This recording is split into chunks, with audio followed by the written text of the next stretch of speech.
This is a Frank podcast.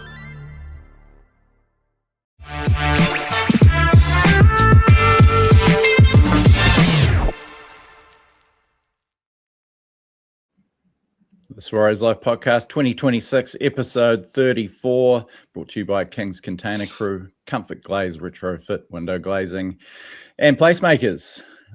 It's pretty early in the morning on a Friday, rare territory for Brad and I, and we're looking a bit bleary-eyed, but it's for good reason, because beaming in from the United States, Grand Rapids, Michigan, is Warriors legend Lance Hohaia. It's a nice, mid-afternoon, late afternoon time slot for you, Lance, but pleasure to have you here, mate. Obviously, we're huge fans, and such a great Warriors legacy and Kiwis legacy that you've left. And yeah, great to have you here to tell your story. But first of all, how's things over there in Grand Rapids? Pretty good, yes. Firstly, thank you guys for having me, and sorry to get you out of bed early, but really excited to chat, obviously, about the Warriors and my Warriors career and anything sport related, obviously. And but yeah, life's pretty good. It's midsummer here in Michigan, so we're just enjoying some pretty hot temperatures at the moment and some good sunshine, which is a great change from the snow we get in the winter months. Yeah, Brad, you got a weather report. Brad does our weather report ahead of every Warriors game. So what do you got for Grand Rapids today, Brad?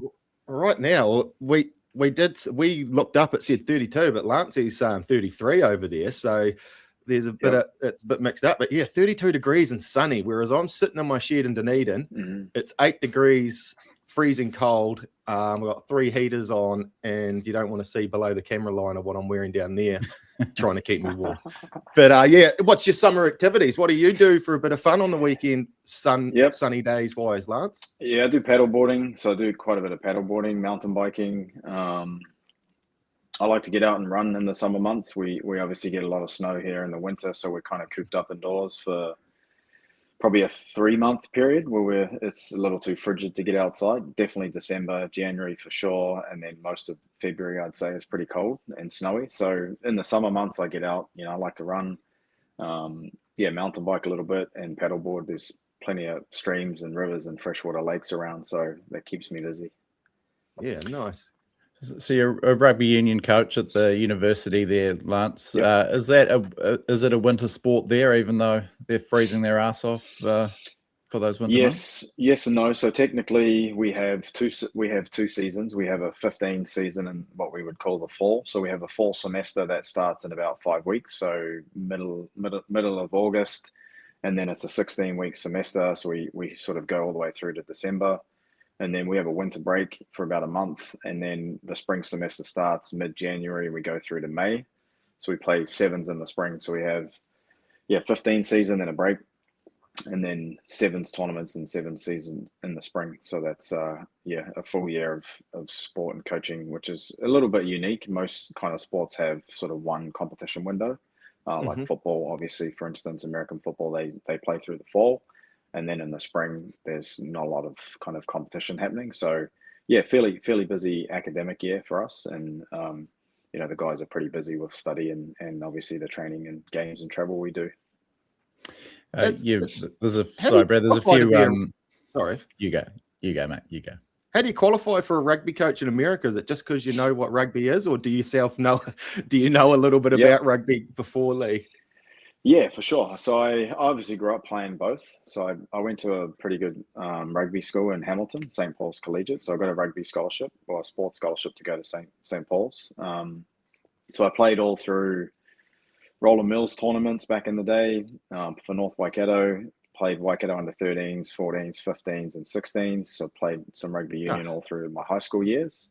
And so I've been around the sport, mate, a little bit, and played first 15 rugby at St Paul's as well. And obviously I've been a pretty big union fan my entire life. I love the All Blacks and Super Rugby and watch all the games from over here in the US. And then when I moved here to Michigan, they don't have any rugby league at all. So just made sense for me to kind of get involved with rugby union teams. And this will be my upcoming season, will be my 9th season coaching rugby union university. So initially it was just I was kind of coaching the backs, the first team that I started coaching, and then kind of took over a head coach role not long after that, and have been head coach for for 2 different universities, and the most recent one is Aquinas College. So we're a small private school based here in Grand Rapids, and it's it's good fun. I stick out of the forward stuff. I've got some good forwards coaches that I've had over the years to help me out with some of the nuances, obviously, of that part of the game. But I've obviously learned a lot too over the last 20 years watching the sport. So I do know a little bit about what goes on in lineouts and things, and how attacking plays and defensive systems. It's all kind of comparable to rugby league in some ways, especially the attacking flow and stuff. Like it's very much played, very similar to league patterns now. Whereas when I played, it was very, very different. Rugby was, you had your forwards and then you had your backs, and it was sort of like you've got your forward pack and then you feed the backs, and you've got your forward pack and you feed the backs. Whereas obviously it's a lot more dynamic nowadays. So yeah, it's a lot of fun, a lot of work too. But college boys, 18 to 22-year-old young men, and obviously they've got all sorts of things going on in their lives too, and so it's a fun and interesting job, and very gratifying for me as well. It's an enjoyable job.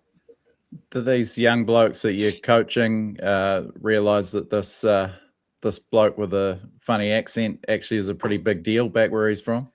Most of them do, yeah. I would say obviously a lot of them kind of see stuff on social media.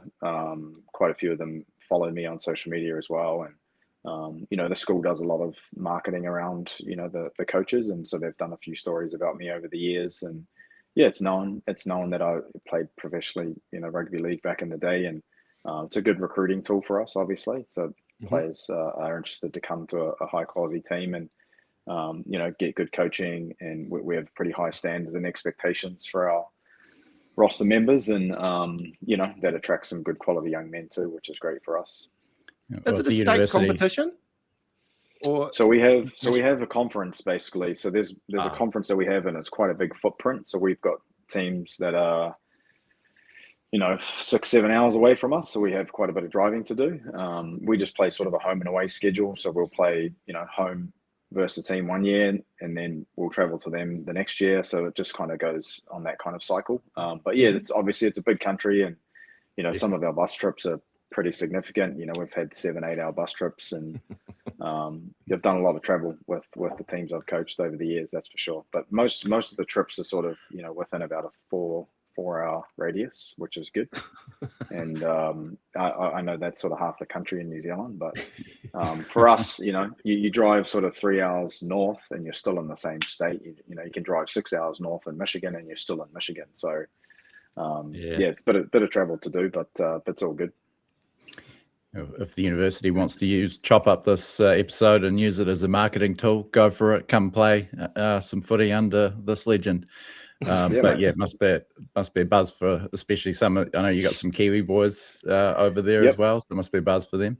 Yeah, we do. So we're called a varsity sport. So varsity is like fully funded by the school.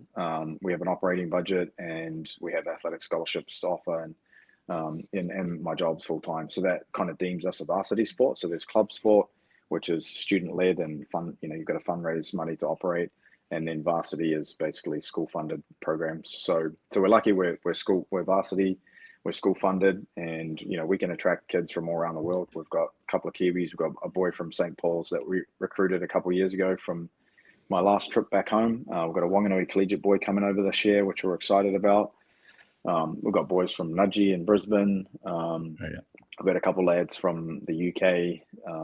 We had our Welsh number 8 for a while. He's graduated now. We've had South African boys. So we get kids from all around the world, which is pretty exciting. We get, a lot of good cultural mixes on our team, and kids from all around the US. So it's a lot of fun to bring them all together through rugby.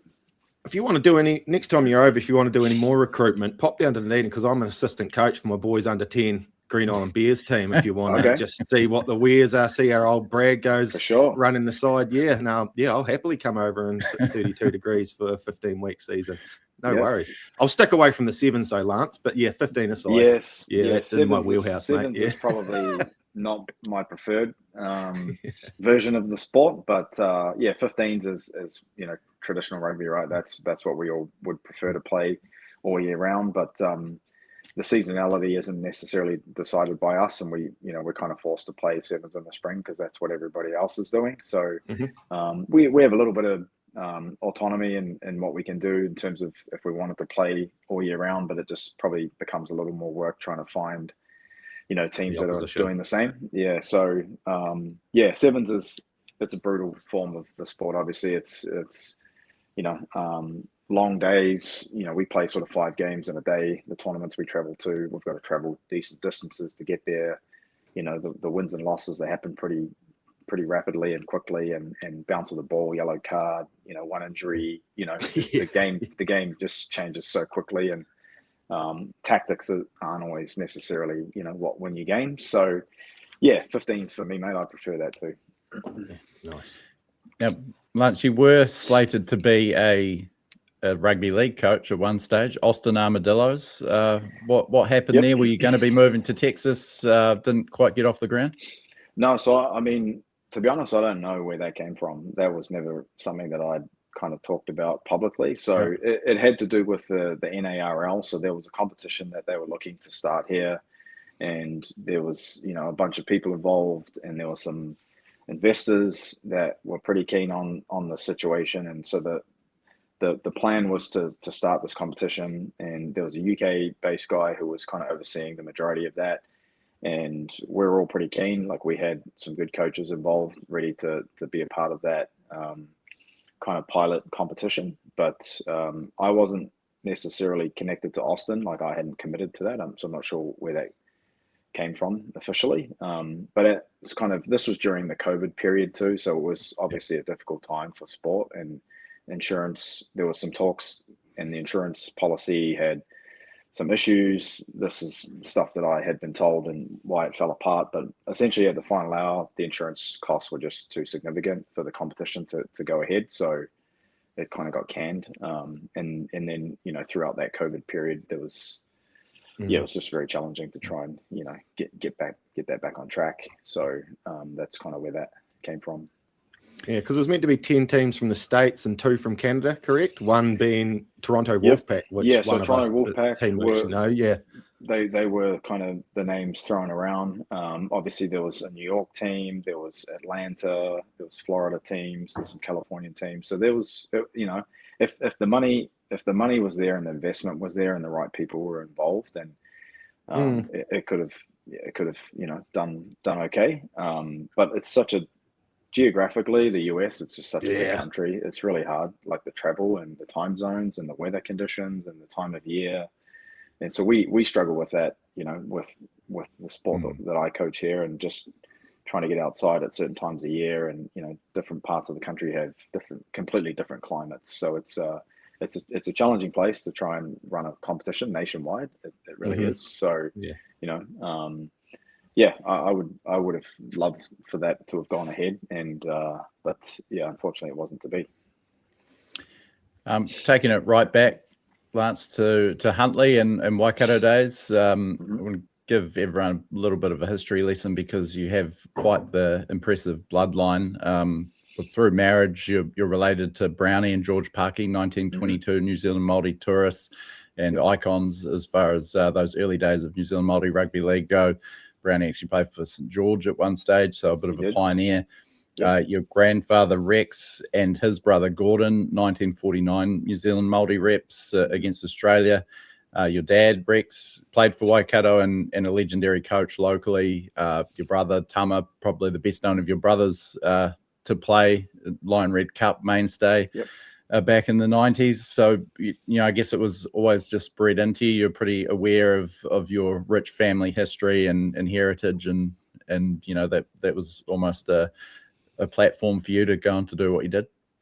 Yeah, I'm impressed, mate. Thank you for recalling all of that. That's I mean, obviously, as you've alluded to, there's a big part of my family, rugby league. Grew up in a rugby league town, and there's a lot of tradition and history there. And I played for Tani Whadau for all of my childhood rugby league, and I get back there still to this day, and it's fantastic to see that the club is still thriving and flourishing and still producing quality players. I mean, I had a great time growing up and playing footy and, watching my dad coach teams and my older half brother, Tama, he played, as you said, Lion Red Cup days. And, he had very similar style to me. We're sort of short in stature and good footwork and skilled. And we had to kind of be that way, right? To keep away from all the big boys trying to hunt us down. So yeah, it was a great time. I remember traveling on buses with the Lion Red Cup teams with my dad as the manager and coach, and just rubbing shoulders with players like that. I recall, watching training sessions, Lion Red Cup, when the Waikato Cougars were playing. I'd go to training with my dad and I'd watch the guys train, and then I'd kick goals and practice my chip and chase and tackle bags. And so, I grew up, being basically around that environment my entire life. So as you said, it's it's no surprise that I ended up in playing rugby league in the NRL. Nice. Brad has a family question in a second, but I did want to ask, when you were playing as a teenager, probably still at school, playing senior club footy in Waikato, what was that like? Was it as rough and tumble as we would imagine? Yeah, it was a great time. Because you were 17, weren't you, when you first started? Yeah, so I played my very first senior men's game was against France. It was France. Yeah, I was going to ask that. I think I was a fifth former in school, which back then I would have been, 15 or 16. And so I was basically, I got my dad's friend was the coach of the Northern Districts team, and the French were touring New Zealand playing the Kiwis, and the coach was basically like, would Lance be keen on having a run? And my dad's like, against the French, and I'm still like a fifth former at school. They're a national touring team. So savages. Yeah, and he asked me, and so I recall I was literally at school, and I think got a text on my phone after school, and my dad's like, call me when when you can. And so I remember calling Dad, and he's like, you want to play the French? And I was like, not really. I remember thinking, not really. In my head, I'm thinking, I'm 15. I'm 15 or 16, and but I just thought it would be a great opportunity, and I think I'd made the New Zealand 16s Kiwi team that year. Played for obviously some Waikato representative teams that year, both rugby and league. So I'd had a lot of good footy that year, but obviously that was going to be a step up for me. So I actually played my first senior men's game was against a national French team, and we lost the game. But I played, I think 5-8 that game.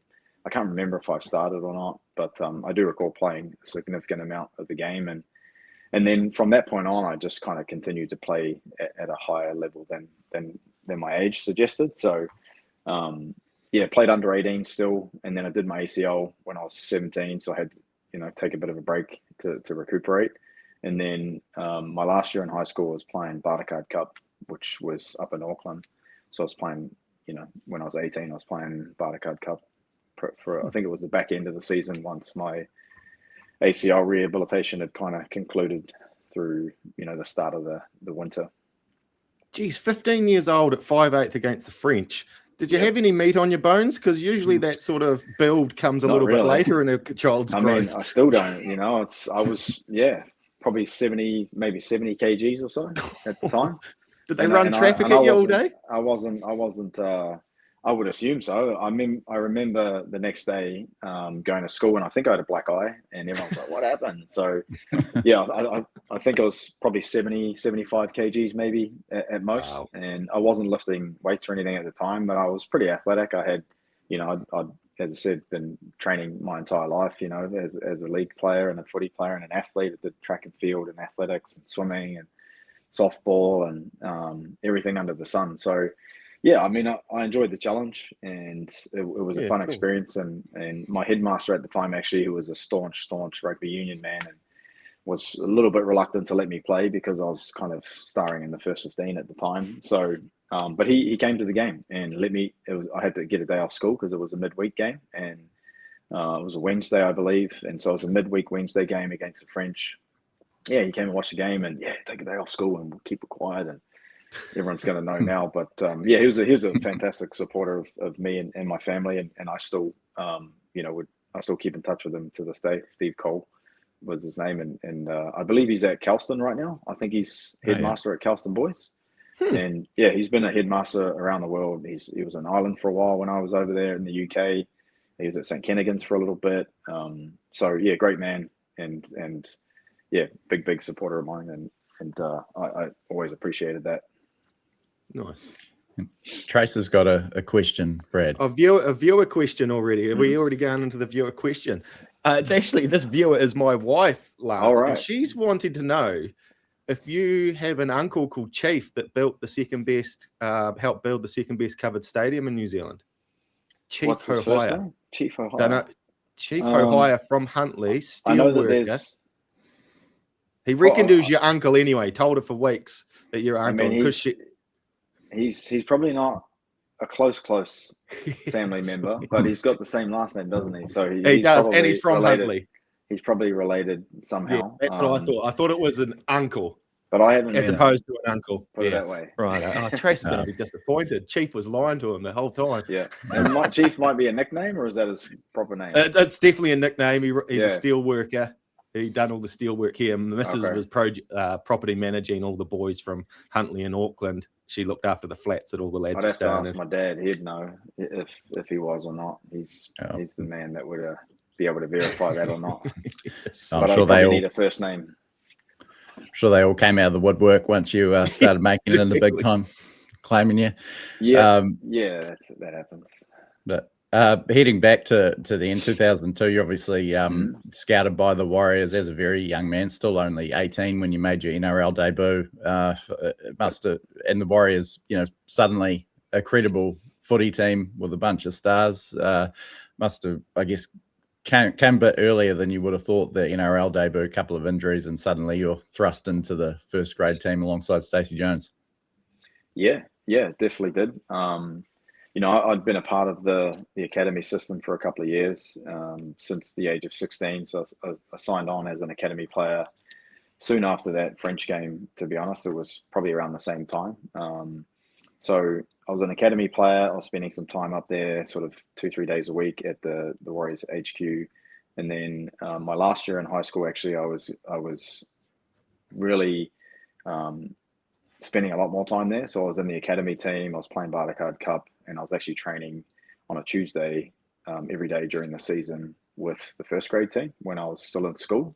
And the school was letting me have a day off, and I'd go up Monday night, train with the academy, stay the night with some family friends in Auckland and Onehunga, and train with the first grade team on Tuesday. And then I'd go home that afternoon, that evening, go back to school Wednesday, and kind of did that for about 10 weeks. So that was a really cool experience. So I'd been around the environment a little bit prior to, preseason. And then when the school year ended, finished my bursary exams, and I did finish school. And essentially Daniel Anderson made me do that. I was pretty keen to just quit school and go straight to training. But he said, no, you should finish the school year. And I'm glad he did.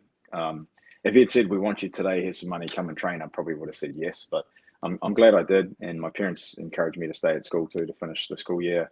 So I finished the school year, and then I believe preseason started sort of mid to late October. And yeah, it was great. Had a full preseason with with the top side, the Stacey Joneses and the Monty Beethams, and Ivan Cleary was in the team, and Logan Swan, Arwen Goodby, all the Monty Beetham, all those legends of the club. So yeah, I had a full preseason, and that was really eye-opening for me. But I was, I loved it. I enjoyed the training, enjoyed, obviously learning a lot about myself physically, mentally, and then the season started, and Daniel had kind of given me we had player coach meetings quite often just to talk about, performance standards, targets, and goals. And, he said, look, we rate you highly, but we want to make sure that you're ready for when we put you out there. And I was like, yeah, that's fine by me. I sort of didn't feel that I was quite ready at the start of the season anyway. And so PJ started the year at hooker. Mutitoni started at 6. And then I believe PJ got a pretty bad ankle injury. It was a high ankle sprain. He almost broke his ankle, but thankfully he didn't. But he was out. And then the same game, I think Monty did his ACL, and then Mutitoni picked up an injury as well. So basically there was just an opening for me to get in the team in round 2. Or it was round 2 or round 3. Might have been a little later than that. But anyway, it was the start of the season, and I recall, Daniel let me know that I'd be playing against the Cowboys up in North Queensland and Townsville, and still remember round the game. 4 still, it was, yeah. round four against North Queensland and Townsville, and still recall running out and the feeling that I had running out with the team, and the excitement and just the vibe.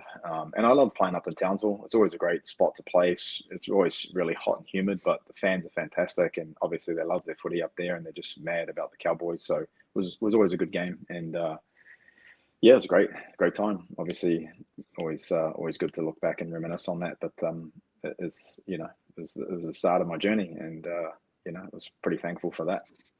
Scored a try on first grade debut as well. I think that game's probably best remembered for Mark Tukey's kick return to set up a 100-meter try for Clinton Torpy. But game cemented that. So we played pretty open style that year. Obviously, Ando was promoting offloads from anywhere and everywhere, and Big Tukey, obviously that was part of our game as well, right? Forwards were meant to just like run straight at people, and Tukey had been practicing that, I guess, and he put the left foot step on, and you don't really see props, back then you didn't really see a lot of props do that. So it was just kind of the style that we wanted to play. And then, my mate Clinton Tupi on the edge there, he had a great season that year. He finished the try. But we were on fire. I remember my mate Webby, we had a good combination when we were training and playing, and we were really good mates off the field too. And we just had a good understanding of each other's game. Like I could just anticipate what he was wanting to do or trying to do, and vice versa. And so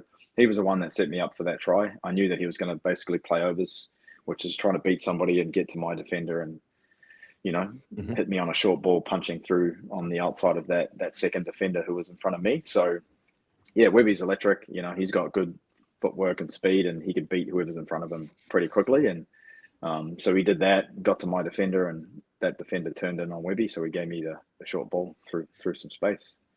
Nice. The rest is history. Yep. Obviously that season unfolded like a dream for you.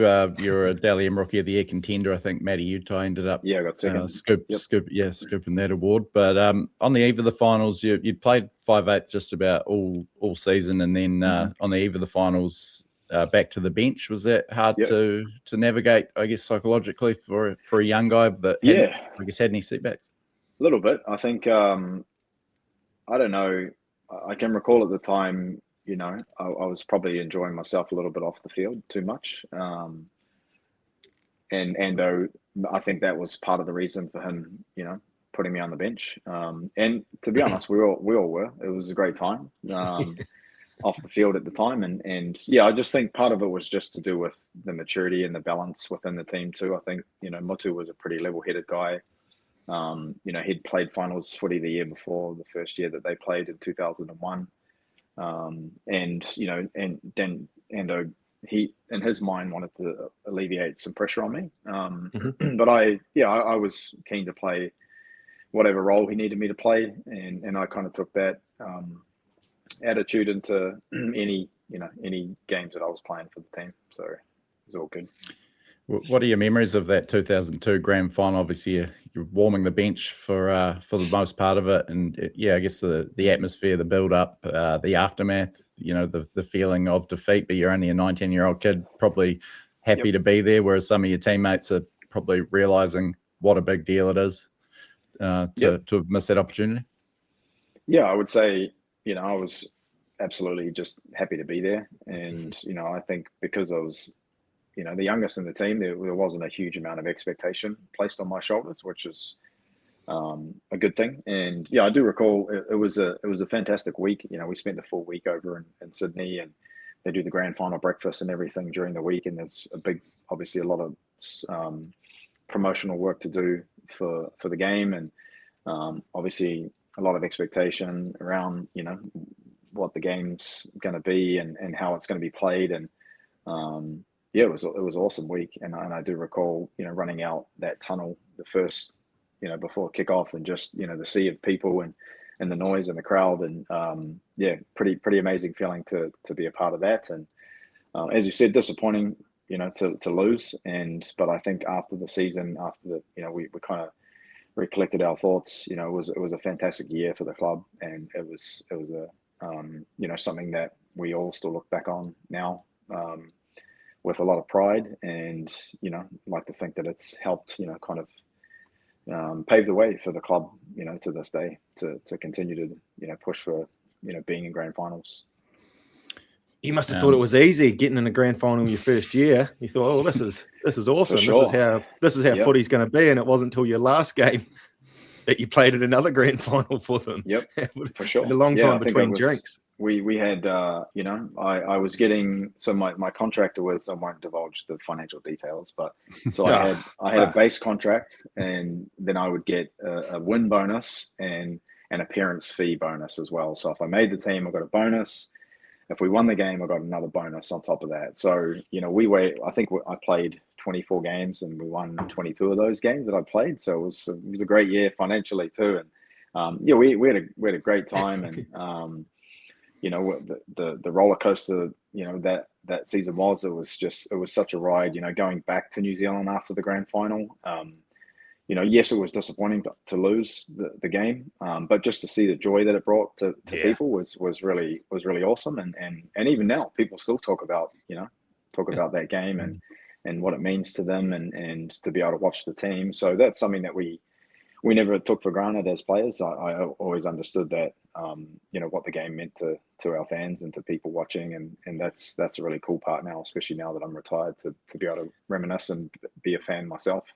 Yeah, because you're right. It was the team's first final, but as fans, it was our first grand final as well. So we'll never forget that. It always, it's always, even though there was a loss involved, it's still a massive highlight to make. Yeah, a lot of pride, a lot of pride to be able to be one of the two teams that make it to the grand final. Yeah, and we just didn't quite have enough to overcome the Roosters that year. It was a good Chooks team. It was a real good Chooks team. It was, and they were doing really well at the time. Obviously, Ricky Stewart had them, training out of their skin, and Brad Fittler and Minicello and Fitzgibbons, and just legends of the game. Yeah. So it was always going to be a tough game, but we backed ourselves obviously leading into the match, and they were just a bit too strong for us in the end. Yeah.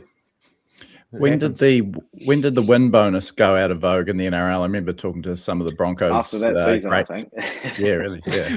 I mean, I think part of it, and if you look back at the Warriors documentary, they talk about it a little bit. Mick Watson and Eric Watson, they talk about essentially, the club didn't have a lot of money, and they had to kind of start from scratch in 2001 with the new ownership, and the finances were not in a fabulous place. So I think the best way to create an environment where players really wanted to play hard was to incentivize them with bonuses, and that worked really well, but obviously kind of backfired a little bit because we had such a great year, and I think there were quite a few of us who would come in, and I mean the call was go the bonus every time we'd come in on a Monday and go the bonus, and so there were a few of us on the same kind of structured contracts, and I believe after that, once there was maybe a little bit more financial stability within the club, and they went back to the regular sort of this is what you get for a season, and you play for that.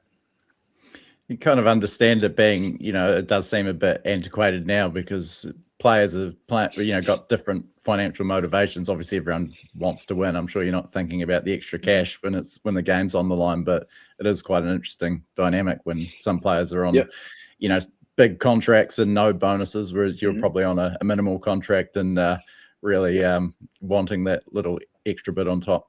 Yeah, for sure. And I think they do it a lot here in the US, and I know they do it a lot in football. It's based on, your rushing yards or your touchdowns, or your running meters. And so it's pretty common over here in the US, especially in football. I know that for sure.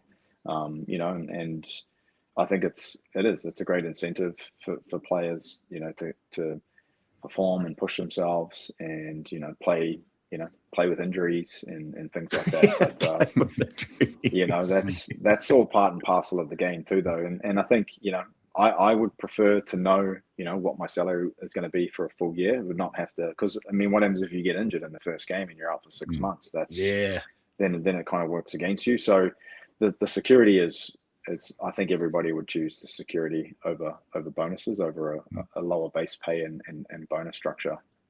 Tradies still love a bonus. Like I'll say to the work crew at work, you get this room jibbed out by lunch, I'll get you a box. Yeah, and by Christ, they start moving still. Yeah, so it still exists here. Sure. Yep. Motivation. That's Yeah, it certainly works. Get you some wicked wings and some beers. There you go. That's it. 6 days after that grand final, you're debuting for the Kiwis in Wellington against Australia. Yes. Then the tour to Britain and France, played all 5 tests there at 5'8". Yep. Still only 19. Any good yarns as a teenager touring 19. Europe for the first time? Nothing that I can say publicly, but plenty of yarns. Yeah. Yeah, we had, it was a long season, and we started, as I said, preseason training in October, and December the following year we're still playing or finishing our 8-week tour. I think it was the last of the very long Kiwi tours. It was 9 weeks, I believe, or 8 weeks. So it was a long tour, and that was the last one. After that, they went back to kind of 4 to 5 week tours with like 3 games. But yeah, I remember we finished the Kiwis.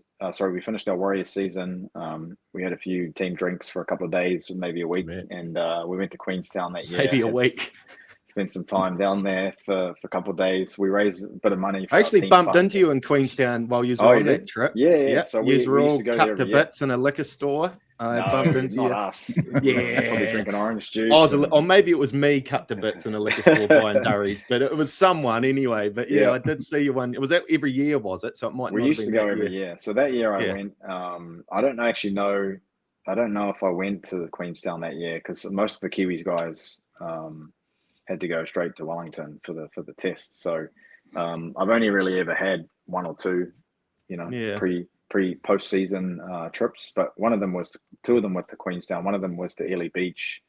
The boys went to Vegas one year. They've done some great trips without most of the Kiwi lads, and so pretty jealous that they've had some pretty cool end of season trips. But yeah, so I went straight to Wellington. All the Kiwis boys, we had about 3 days or 4 days, and then I believe there were a few stragglers that got to camp a little late, a few days late from the Warriors camp, and the coach at the time was okay with that. It was Gary Freeman. Was Freeman was the coach? Was he coaching? So he was a coach, yeah, and he was great value, good dude. Loved his footy, loved the culture around the Kiwis as well. He understood that, and he got that, and we had a great time. It was an awesome trip for a 19-year-old, especially to be around. All these legends, and Stephen Kearney and Ruben Wiki at peak of their powers, and Stacey, and we had Paulie Rauhihi was playing. We had Robbie Paul. These are all guys that I looked up to that when I was 12, 13, 14, watching them on TV and in my living room as a kid with my dad, and now I'm on tour with these boys playing in the north of England. So yeah, it was a great time. We played. I think we drew the test series with England. We won one. We lost one, and then we drew. I think we drew the second game and lost the last game. So it was a drawn series, and then we had midweek games which we played Hull KR or Hull FC, and I think I played halfback for that game, and different guys would captain the team as well. And we played St Helens one of the midweek games. I didn't play that one.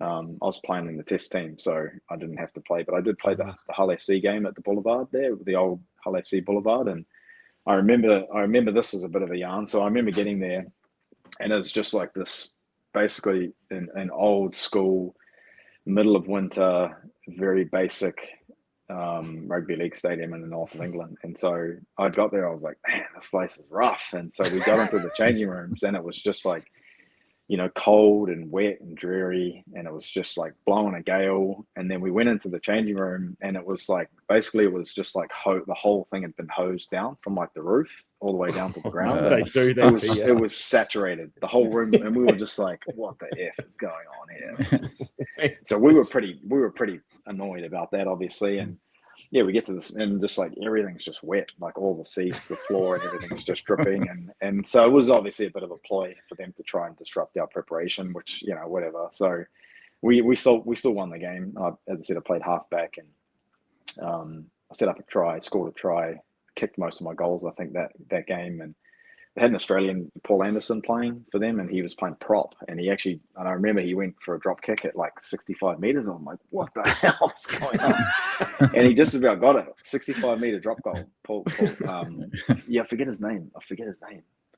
But he was an Aussie, and I'll have to think back who it was, or maybe look back in internet and see who that was. But he went for a drop kick 65 meters out, and I think he just missed about slots it. But it was the game. I can't remember the score, but I do recall that we won, and it was a great tour. We had a lot of fun. We had dress up days, and we had team events. We traveled around on buses, team bus. We stayed in Leeds, which is an awesome city. Huddersfield, which is an awesome rugby league town. We stayed in London. Obviously, we traveled around London and got to do all the sightseeing, which for a 19-year-old, was a lot of fun for me. So, it was such an awesome trip. For a 19-year-old, who did you cozy up with over there? Because the world wouldn't have been as connected back then as it is now, if the phone's in the pockets and that. Who was your man? Everybody, really. I think that was a good thing, is like everyone kind of, put their arm over my shoulder and, come with us, young buck. And so David Vailiki and Mutu Tony were probably the next two youngest, and they were sort of 20, 21 or so at the time. So, we sort of hung out. I hung out a bit with Monty. Monty and I obviously spent a lot of time together during my early years at the Warriors, and he was a bit of a, big brother for me and the team. Logan Swan, Stacey, all those guys. Yeah, they were great. Yeah. Everybody, cool. Ruben would hang out with me and take me places, and Ali Lauatiti and all the Polynesian boys would, come with us and we'll take you to the markets and all the different fun stuff. And that was a cool thing about the team. Like, there weren't really like cliquey groups. We all got along really well, which was awesome. Cool. You missed out on playing in the 2003 finals, and then 2004, the bottom sort of fell out of that Warriors golden era. Yep. Daniel Anderson left, Ali left. Mm-hmm. You're still only 21. Did you sort of, just been such a charmed run, I guess, of being in a successful side? Was that hard to navigate for you as still quite a young guy? Yes, it was. So I did my ACL at the end of 2003, and so that kind of took the wind out of my sails a little bit. And the team did relatively well that final series as well, so that was kind of hard to not be a part of. But did my ACL against the Broncos at home. I remember I was trying to step Big Petro, and I saw him in the line. I was playing halfback that day because Stacey was injured, and caught the ball, first receiver, went to step, boom, my leg gave away. No one was even around me. No one touched me, but I do recall seeing Petro, and I believe I was trying to get on his inside. So did my ACL, and then that preseason had to rehab, obviously, my knee, and that was a lot of work, and got myself back to a place where I was able to play again. And I don't know, that preseason, we didn't do any running at the back end of the year. The team had done really well through the final series, and something changed in Daniel's training philosophies, and he wanted us to be, big and strong, and he wanted us to just like run over people and smash people in defense. And so we didn't do a lot of running pre-Christmas, which was pretty abnormal for a rugby league preseason. And we did a lot of indoor stuff. We did a lot of boxing. We did a lot of off-feet conditioning on the bikes and rowers, and which I hate, by the way. Machines don't suit my short limbs, especially the rowing machine. The rowing machine is my nemesis. Like, I hate the rowing machine. It's like Logan Swan would do, 3 rows, and I've got 15 rows in between these 3 rows. And we used to have a punishment. Actually, this is a bit of a side note. We used to have a punishment, and it was a 5K row, and you had to do it under 20 minutes. And so if you were late, 5K row. Yep, 5K row. And I was late once, and I had to do that. I was never late again. I swear. Like, I just do not. And it was probably the worst thing that I've ever done as a 5K row. And the big boys would just fire through it in 18 minutes or so, and I'm like dying at 19:55, just like, come on, trying to get 40 times the reps. It's just like you get someone to hand you the handle when you get on the rowing machine. It was pass me that, Logan. So anyway, we did a lot of indoor off-feet con and conditioning, or con we call it. We played games, so we were doing some skills and some games, but we were lifting a lot of weights, and everybody was big and strong. And I think I was about 89 kgs at the time, which is the biggest I've ever been.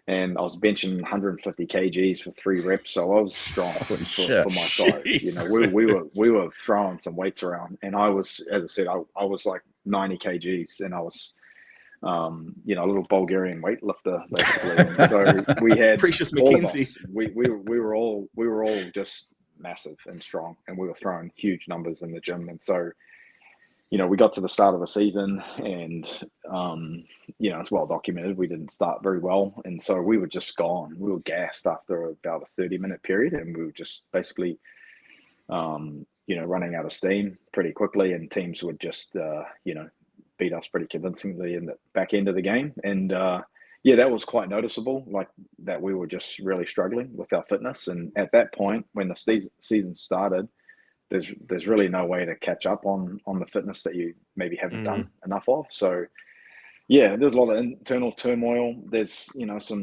I don't necessarily know a lot about the backroom stuff that was going on too between the owners and Daniel and Mick Watson and stuff. And I was young at the time, and so yeah, there was some conflict and some tension there. And I think that the decision was made to start afresh and let Daniel go, and which was a little surprising. And I think I don't know. It seems as though Daniel was. I know he had some insomnia. He wasn't sleeping well, and he was overthinking a lot of stuff. And he's a very analytical person. He's a very deep thinker, and I think he's probably maybe thinking too much about the things that we needed to do and the things we needed to change. Whereas the game's pretty simple. You know, if you do the basics really well, trust your instincts, and you have some good game plan, you've got the fitness base, you can do okay. So yeah, anyway, so Daniel left. Tony Kemp came on board. And there was a little bit of a, I wouldn't say a rift, but there was a little bit of tension between Daniel and Stacey at the time, because Stacey wasn't probably playing as great as he had in previous years.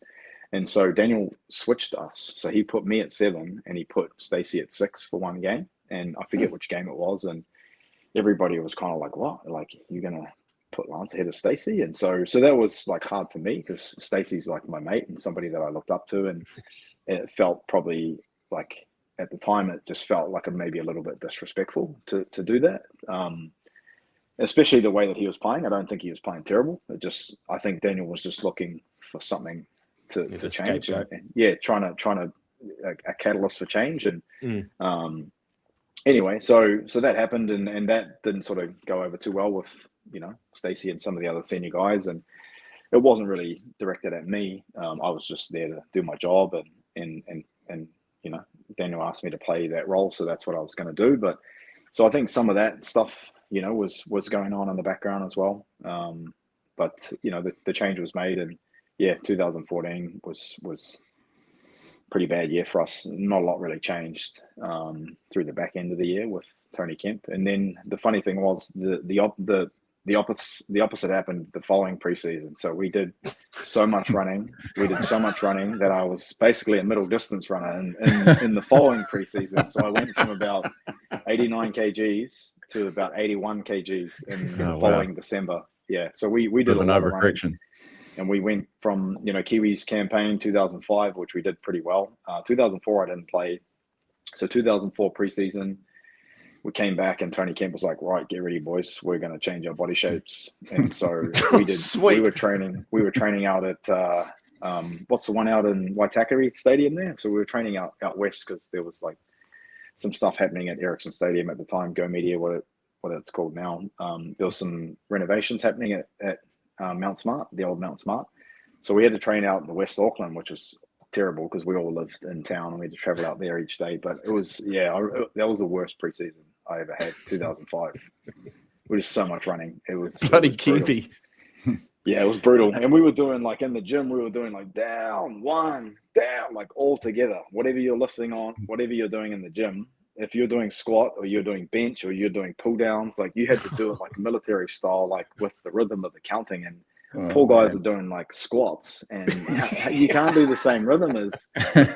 So there was quite a bit of bitching and moaning going on in the locker rooms and the changing rooms that year with the stuff we thought probably, you know, wasn't 100% necessary. But it probably, you know, we 2005 was a decent year for us, and obviously we signed Pricey and Ruben that year. So that was that helped, to bring some of that kind of quality and professionalism to the team. But yeah, giving me nightmares thinking about that preseason now. Tony Kemp he's kind of a little bit vilified, I guess, by the rugby league public or fans. He's kind of an outspoken character, and I feel like his tenure as coach is probably downplayed a bit. He did come in under difficult circumstances, and he did have a fairly good year in 2005. Were you guys, as a playing group, surprised when he was moved on at the end of 2005 and Ivan sort of pushed into the role?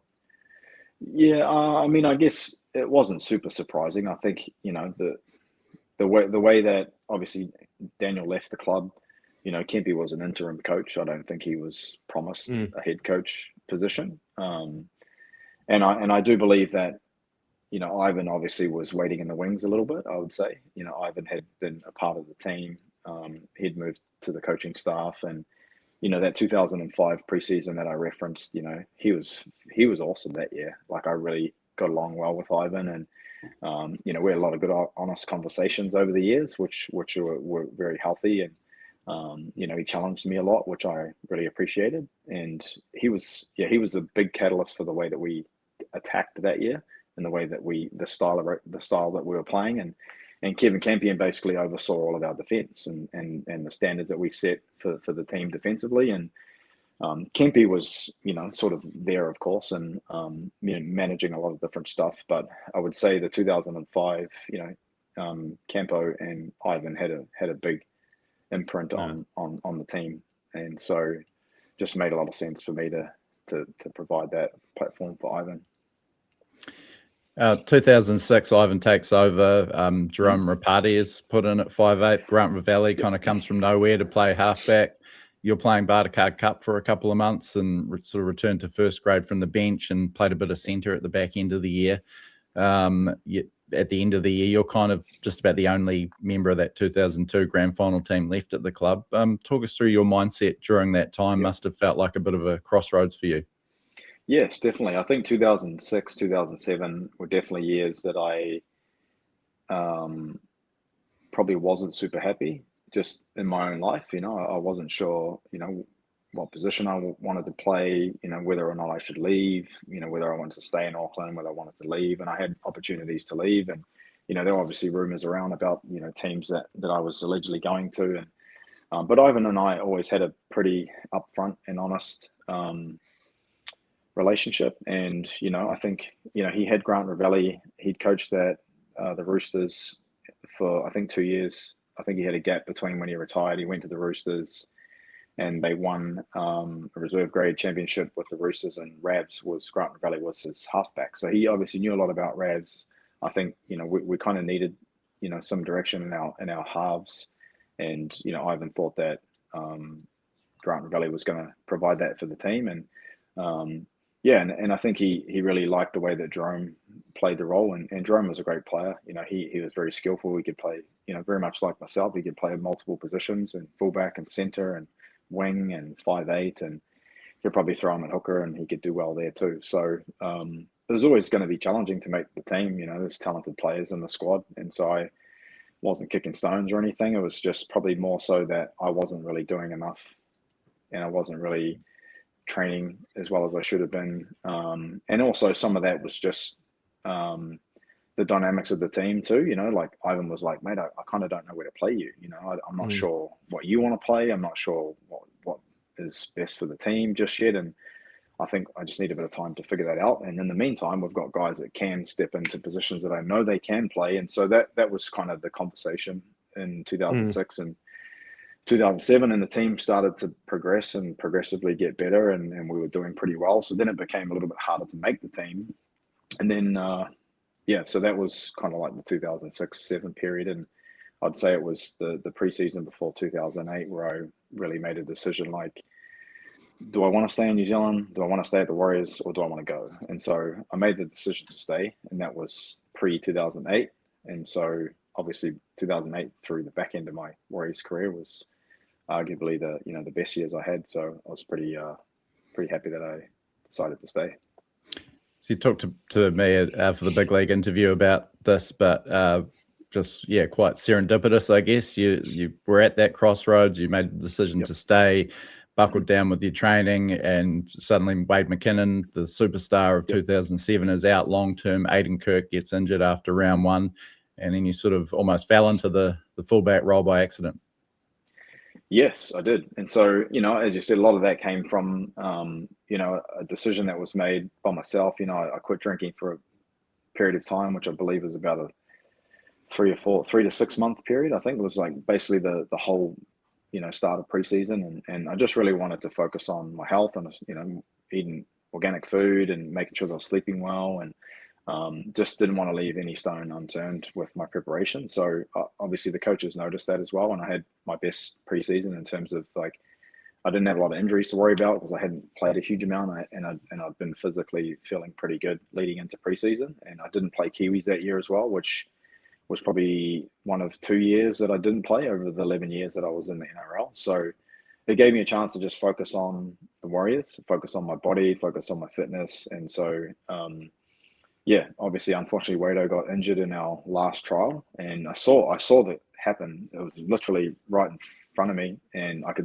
he went to go kick a ball, and it's basically, he kind of toppled over the fullback. I can't remember who we were playing, but he went to kick the ball, and the fullback came in, and he kind of went over the fullback, and I saw he was kind of grasping at his knee a little bit during the game. So it didn't seem like it was going to be a positive outcome in terms of the scan results. And as you said, Aidan Kirk was injured as well, and he was kind of our backup. I know Todd Byrne was probably another one who was earmarked to play in the fullback role, maybe Jerome if so. We had some options there, but I had a run at training one day. Ivan's like, mate, jump at fullback and just have a crack and play that position. And so I did that one day at training. We'd have opposed sessions, and they were pretty intense and pretty competitive. Everybody's trying to get one up on each other, and whatever team you're on, you wanted to win that game for that specific training session. So there was a couple of different things that happened in the game, and it's, as I said, it's not full contact or anything, but we're close as you can get to a full game in terms of the intensity and the expectations. And had a really good training session, and Ivan kind of pulled me aside and was like, mate, where did that come from? I was like, what? He said, you playing fullback? I was like, I don't know. He said, I honestly grew up watching my older brother play fullback, and that was his position. And so I just kind of took a lot of my own style and just kind of went out there and trusted my instincts and my knowledge of the game and positioning and stuff, and had a crack, obviously. And I can't remember what game it was in 2008, but kind of didn't look back there for a couple of years. It was fun. Yeah, that 2008 season, obviously incredibly memorable. A big run home to scrape into the 8, and then the win in Melbourne, the blackout semi-final where you scored a couple of tries as well. And then Wade was back, so you were back to the bench for the prelim against Manly. And obviously a fairly comprehensive defeat in that one. I remember thinking at the time, probably shouldn't have tinkered with a winning combination, particularly in the spine, as good as Wade was. What was your feeling on it at the time, given how well you were playing? I was thinking the same. I mean, I even mentioned that after the game. Probably in hindsight would have been better to keep the team as it was. And that's a beautiful thing, right, about hindsight. And so, I mean, these things happen. Sometimes they pay off. Sometimes the decisions you make that don't pay off. And I coach now, and so you got to make decisions. You got to trust your instincts at times, and sometimes it pays off, sometimes it doesn't. And also, who knows? I mean, Manly were pretty red hot that year. They went on to blow away Melbourne 40-0 in the final that year. So it was like they were almost unbeatable at that point in the season, and they were playing phenomenal. So maybe the result would have been different if I'd stayed at fullback or started there. I don't know, but I guess I was a little disappointed because I had played a full season there, and I thought I'd played pretty well. I guess maybe Ivan and I will have a beer over that and a bit of a laugh one day.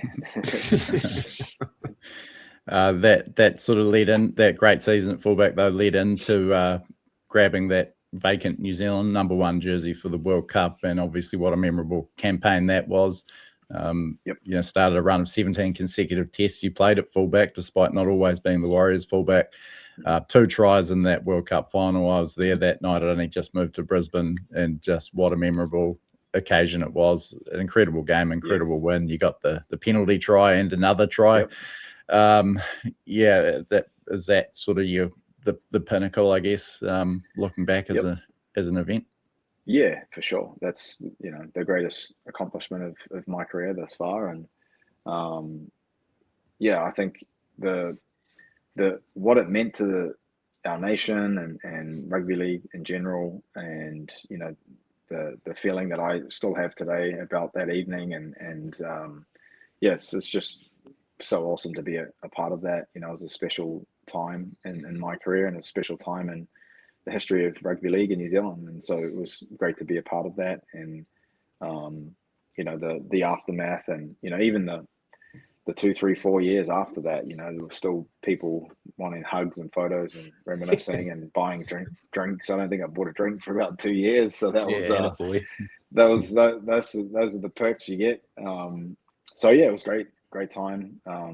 We had a fantastic team. We're lucky to have great coaches, good leadership in the team.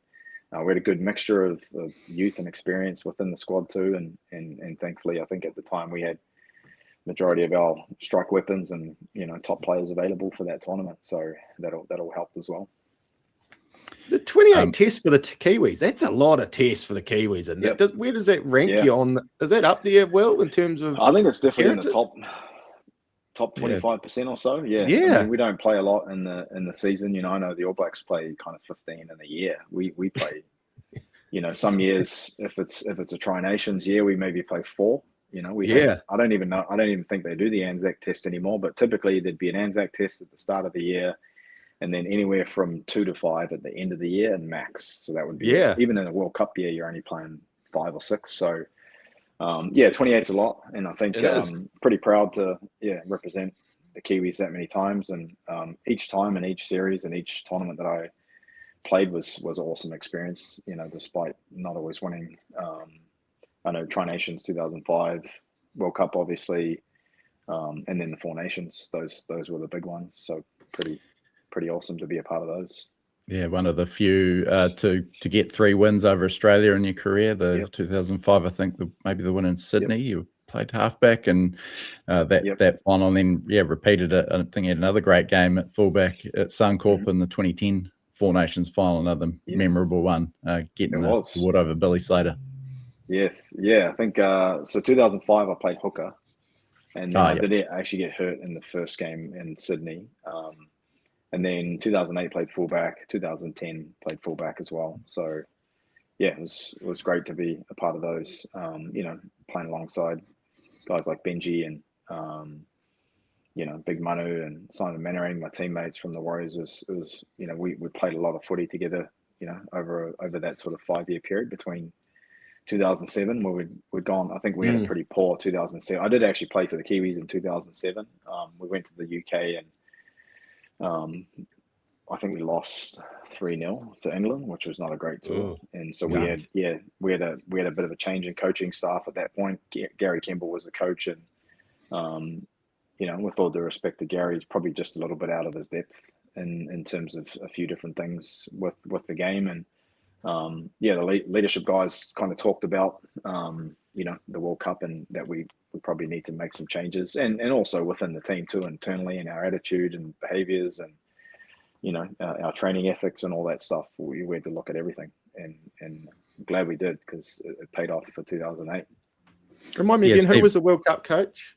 Steve Kearney. It was Wayne Bennett. And Wayne Bennett was that's right. Kind of the guest coach for the tournament as well. So Oracle just strutting around like a ghost, just floating around in the background, whispering sweet nothings in people's ears and getting them up.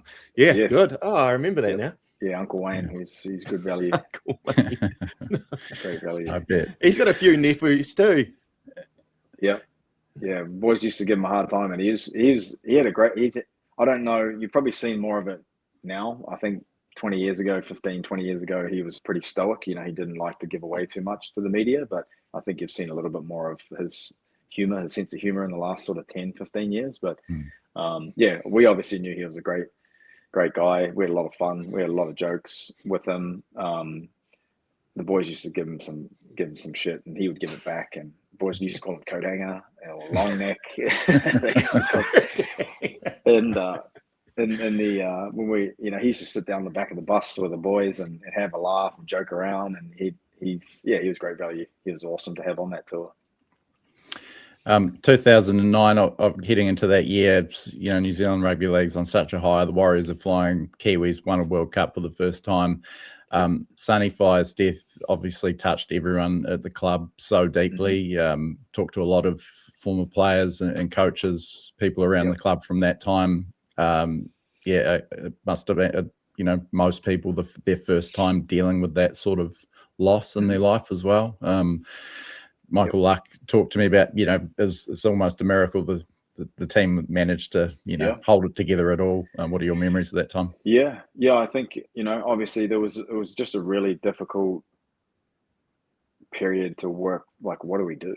Like, what do we do as a team? How do we approach this? Like, how do we push the guys through grieving, essentially? So that was a challenge for the coaching staff. And I know Ivan's talked a little bit about that publicly as well. And yeah, it was a massive loss to the club. Sonny was a great character.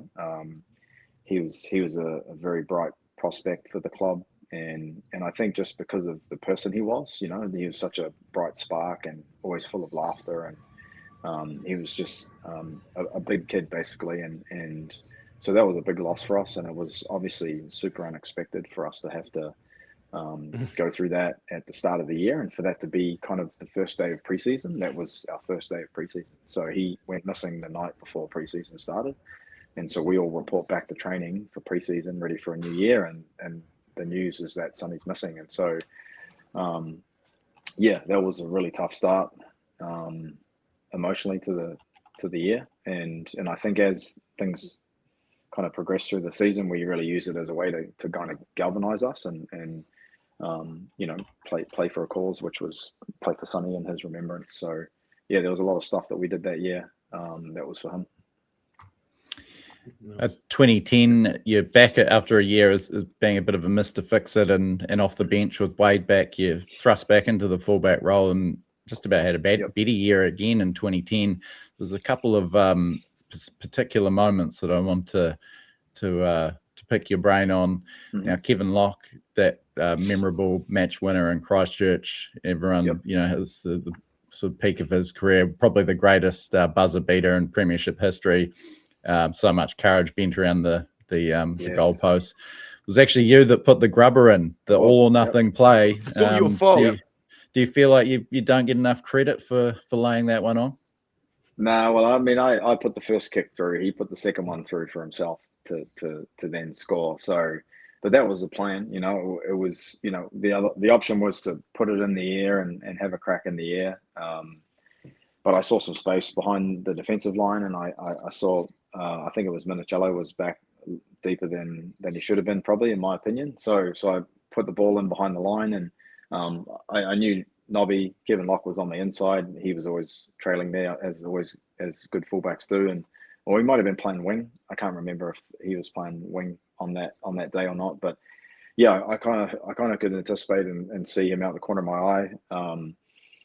So yeah, put the kick through, and he was able to get to the ball before the fullback, and he's kicked it again for himself and scored, wrapped himself around the post there and scored. And it was. I remember that game. Obviously, it was brutally cold down in Christchurch that night, and I know the Roosters boys were hating that, which was part of the fun for us, but equally cold for us. And really, really gratifying to come away with a win, especially at the end of the match there like that. Yeah, it was just as cold in the stands at that one, Lance. Holy hell. Yeah. We were in our full Probably snowboard worse. kit, snowboard jackets, pants, and our cardboard signs, and then we're using as shelters, like rough sleepers up in the stands. But yeah, I still remember that game. I got in it soaking wet and drove back to Dunedin straight as that whistle blew. Epic vibe in the car on the way home. We had buckets of hot water on the sideline, and the trainers were going back and forth to the changing room, making sure that the water was warm because it was cooling again. So we would literally have like, buckets of hot water, just putting it over our necks and heads at halftime, and the boys would come off it and put jackets straight on. And I've played in some pretty cold weather, including snow in England when I was at St Helens, and that was right up there. That was with feral weather that I've played in. Yeah, I don't know how it wasn't snowing, but it should have been. It felt like it should have been.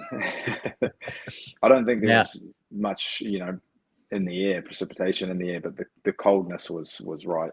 It was bolting. Now they're playing under a roof here. These players these days are pampered. Yeah, right. Yeah. Luckily, I'd love that. And this might have been 2011, but it was either 2010 or 2011. And you jogged my memory with your ACL story before, but poleaxing Petro Civoniceva was probably one of the great defensive highlights of your career.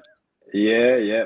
That gets a few plays, doesn't it? People like to, collaborate with me. They send it to me often on Instagram, and even my student athletes that I coach, they're like, "Coach, is this you?" I'm like, "Yeah, that's me." But yeah, I think it was just I've talked about this with Petro and a few other people. It's just timing and technique. I think that was the biggest thing. I kind of knew what he was going to do, and done my homework on how he runs the ball and how he kind of gets into the defensive line, and try to catch him off guard there, and obviously got my timing right. And last one, underrated solo try, put it up in the top 5 Warriors solo tries ever. But 2010, I think a wet night at Mount Smart late in 2010, absolutely give the Broncos a hiding. I think it was a 60-meter solo try, step through the line, chip over the fullback, regather. Is that the number 1 try of your career quality-wise? Yeah, I guess it's up there. That's just backyard footy stuff, We practiced that back in the day when I was growing up. Used to have, I used to put tackle bags or anything really to practice the chip and chase over. And I think that was just instinct, really. I know I kind of got the ball from first receiver, dummy to get through the line. And then, fullback to beat, I believe it was Josh Hoffman. So it was either have a go and try and beat him with footwork or speed, or kick it over top. And I think he was kind of flat-footed, but he'd done a good job kind of covering the space around him. So I'm like, I'm not sure that I'm going to be able to deviate around him in the wet. So, best thing was to chip it over top and try and beat him to the ball. So, yeah, that's up there. I think it's in terms of what it meant to the team, it's probably not, I think the World Cup tries are ranked higher than that. There's a couple other tries that I've scored at the end of the match that have helped us, seal the win. They're probably a little bit more meaningful, including maybe the Roosters try with the blackout semi-final. That was a good try. I enjoyed that one, and I think that gave us some momentum that night. And but there's been plenty of good memories over the years. That's certainly one of them. Yeah, no shit. You worked hard for it, but lucky bugger to have those sort of memories in the back of your mind. For sure. Imagine being able to tell about the time that you stepped through the whole Broncos team, chipped the fullback, got onto the post in Auckland. Yeah, I don't have one of those stories. Not one. not on YouTube anyway. Yeah. And a big try against the Tigers as well to kickstart that second half comeback in the semi-final in 2011, and that leads me to your last season. You again with Kevin Locke slotting in at fullback, change your role again. Just marveled at your career, being able to fill so many different roles, but also excel in them, like a Sean Berrigan, like a Craig Wing. I guess changing again to a completely different role after a couple of years at fullback and playing hooker, sort of switching around with Aaron Hedemeyer. How'd you find that? And you're a bit of an elder statesman in the team by this stage as well. A good way to sort of sign off on your Warriors career, knowing that you were heading off as well. Yeah, and I enjoyed playing hooker. I think I loved the freedom of fullback. I obviously enjoyed the responsibility and the tactical aspects of playing in the halves, and then at hooker I really enjoyed being able to get out dummy half and testing defenses. And so that, I was happy to play, whatever position the team needed me to play. And I think most professionals would feel that way, unless they're a bit of a prima donna. But I think that role specifically was about Aaron and I sort of tag teaming, and Ian Henderson and I had kind of done that at times as well. And And part of my role as a fullback was to get into dummy half and take some pressure off the forwards. Sort of in the early tackle count, we used to call it wheels. So it was called a wheels set. So whenever we call wheels, that would be all the fast guys and all the speedy backs would come in and get into dummy half and, give our big boys a breather for a set. Then we'd kick downfield and they wouldn't be expected to be in the kick chase. So, yeah, so I'd done a lot of dummy half running in the past and I really enjoyed, as I said, testing defenses up around the ruck. So, a little bit more of a different defensive workload at hooker compared to fullback. And I actually remember when I went to St Helens, I played a lot of hooker for a couple of years. And there was one game I made 69 tackles at hooker. Holy shit. 69 tackles, yeah, against Bradford. Jesus. This was back when the Burgess boys were there, the two young Burgess brothers were there. And so, yeah, a bit of a different defensive workload at hooker, so I probably didn't enjoy that aspect as much. Prefer to be back at fullback and not making many tackles at all. But once we're on the front foot, we got Sammy Rapira and Rusty Packer and Fletty Mateo and all these fast, athletic, strong, big forwards denting the line, and I just get on the back of that and try and create some havoc with my speed after a quick play the ball. So that was enjoyable too, and I enjoyed that. I think that was definitely a part of our attacking strategy that year was for Aaron and I to get out of dummy half as much as possible whenever the ruck speed allowed. That preliminary final, I think, is as much as everyone loves the 2008 elimination final. I think the 2011 prelim is my favourite Warriors game. Yep. This must, such underdogs again, but with the reward of a grand final spot, must have been an incredible night to be part of. Melbourne game? Yeah. Yep. Yeah. So obviously we had always had some great battles against Melbourne, and historically they were close games, and we obviously enjoyed testing ourselves against the quality that they were, and it's always good to see Cameron Smith's face after a loss too when we beat them. But he's obviously an ultra competitive guy, and he certainly had plenty of times when he had a smile on his face after a win with Melbourne and Australia. But yeah, really went into that game feeling as though like we're a real good chance here to topple these boys. And I think we'd played with a lot of confidence. We played with a lot of stability. We made a lot of good decisions with the ball. Defensively, we were pretty sound. We were confident to go over there and do the job. And luckily, we were able to do that. The grand final being your last game for the club, wearing the number 14, but starting at hooker. I've watched this game several times over and just feel like it could have gone so differently. There was, a few decisions, just a few crucial moments where we didn't quite aim up and where they got the rub of the green. Is that one that you look back with compared to the Roosters game where it felt like the Roosters were just too strong? This game was one that slipped away. I believe so, yeah. And I've never watched the replay, but I obviously recall a lot of what happened. But yeah, I think there were moments in the game where we were certainly with it. We were right there, and leading up to that, we'd obviously played really well on the road for a number of weeks, and so I think maybe some of that travel fatigue played into it. I'm not sure, but I think we were on the road 6 weeks in a row for the last 6 weeks of the season, playing away each time. And we kind of become accustomed to that, and the trainers and the sports science people we had working with us and nutritionists and doctors and everything, making sure that we were really, prepared as best we could. But there's a lot of stuff that you can't avoid, the time difference and the travel itself. Kind of is what it is. So I don't know. I feel like we probably maybe ran out of gas a little bit in that last 15 minutes of the game, and Manly had enough to kind of continue and keep that pressure on us. And, they made a couple of good plays, that obviously they scored from. And, Kieran Foran and Daly Cherry Evans did really well controlling that match, and despite being young halves. But, yeah, it's definitely one that I look back, think, I wish we'd done a little differently. And but certainly memorable for me too, right, to finish my time in a Warriors jersey in a grand final. And I remember, hugging my family in the crowd after the game, and that was pretty emotional. And but yeah, awesome memories.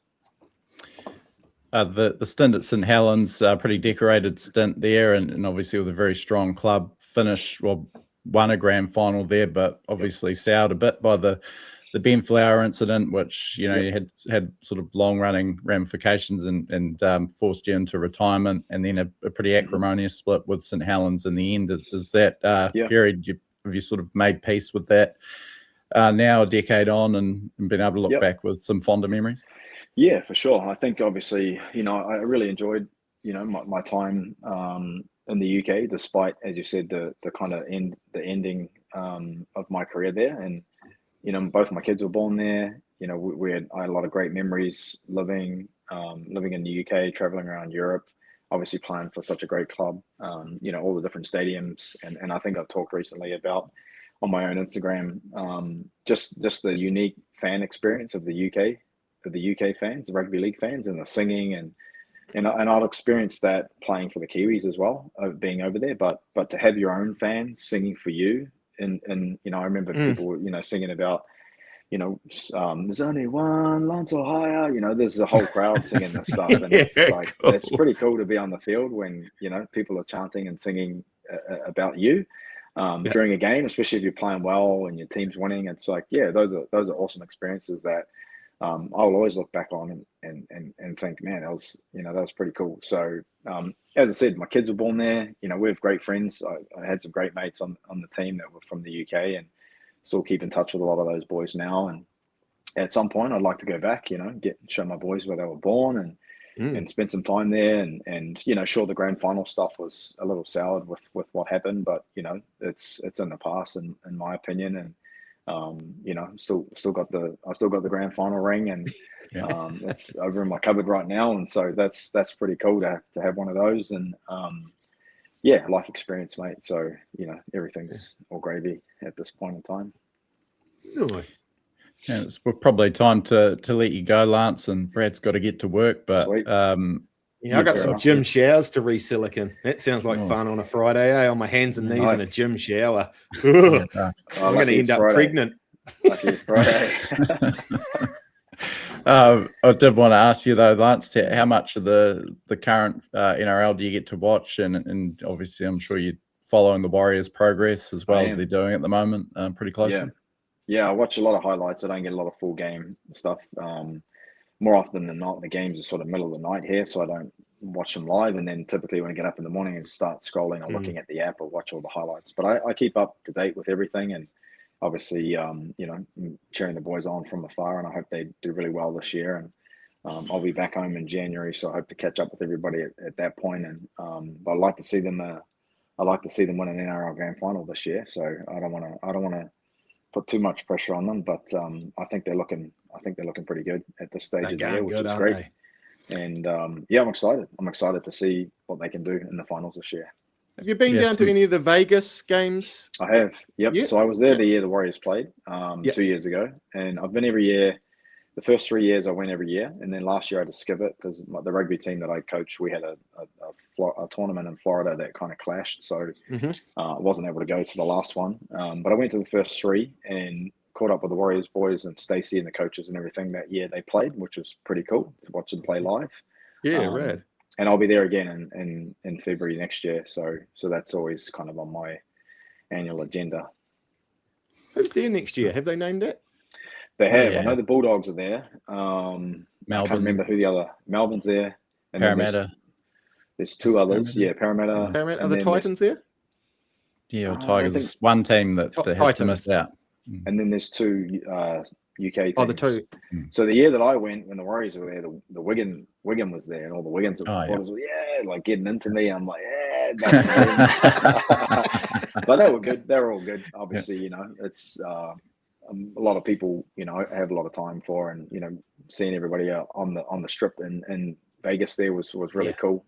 And you love being back in the league environment. Yeah, for sure. It was the first time that I'd watched rugby league for a number of years, because I think it was during the COVID period, so I hadn't actually been home for a while too. So last year, 2024, was the first time I've been back since before COVID, because we had, the borders were closed and stuff. So it was really cool to watch rugby league live, and I was like, man, I miss watching live rugby league. And so Yeah, it is hard being away and living abroad, but obviously my kiddos are here, so that that's Yeah. why I'm still here. But That's where your life is. yeah, we'll see. We'll see what the future holds. Is I'm still relatively young, even though I'm grey and losing hair, but still feel young.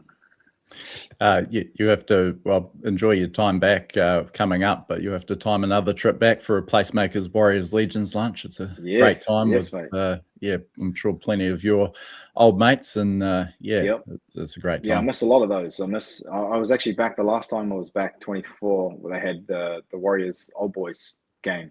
Just happened to coincide. It wasn't planned. So, and they typically do it at the end of the season, but for whatever reason, they did it in kind of July. And so I was back that weekend and I got to go, which was really cool to see everybody and see how old we all look and catch up before my old teammates and go to the Warriors game was really cool. So, yeah, hope to be able to do a bit more of that over the years. Yeah, fantastic. Well, thanks so much for your time, Lance. Better let you get on with it. Let Brad fire up that silicon gun. But thanks so much for sharing so many memories and being so generous with your time, mate. We obviously love watching you play and still a Warriors icon. So many, as I mentioned, the only player to play in the 2002 and 2011 grand finals, such a feather in your cap, and one of the rare 10 season Warriors too. So good on you. Appreciate it. Thanks. And also, probably the highest accolade is it. What was your junior team? Tani Wharo? Is that Tani Wharo? Yeah.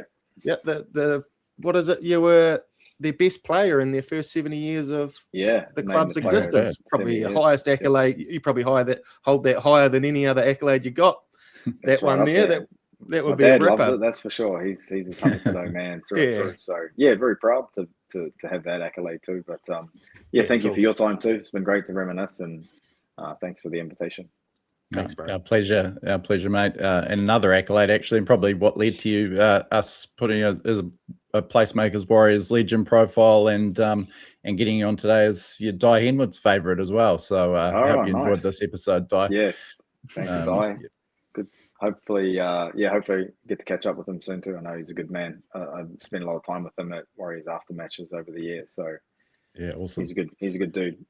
Legend.